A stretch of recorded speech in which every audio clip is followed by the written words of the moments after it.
साल पहले हमें तुमसे प्यार था, हमें तुमसे प्यार था। आज भी है और ये कल भी रहेगा। सदियों से मिलने का दिल बेकरार था। आज भी है और ये कल भी रहेगा। आज भी है और ये कल भी रहेगा।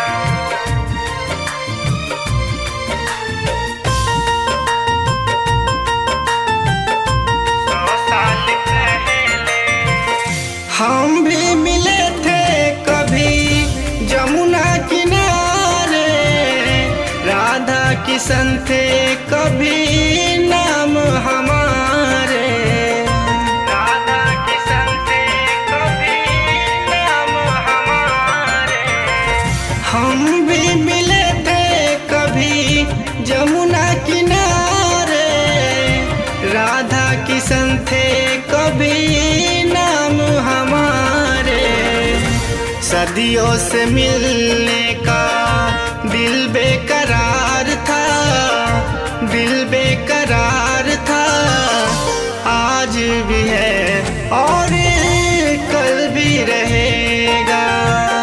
100 साल पहले हमें तुमसे प्यार था। आज भी है और ये कल भी रहेगा।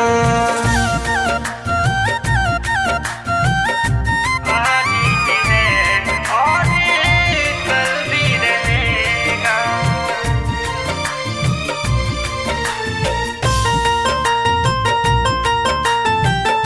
100 साल पहले मानो या न मानो मगर यही हकीकत है। मिलना बिछड़ना ये तो खुदा का ही फितरत है। मिलना बिछड़ना ये तो खुदा का ही फितरत है। मानो या न मानो मगर यही हकीकत है।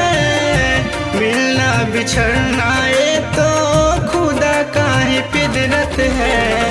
सुनो इस सनी को तेरा इंतजार था, तेरा इंतजार था। आज भी है और ये कल भी रहेगा। 100 साल पहले हमें तुमसे प्यार था। आज भी है और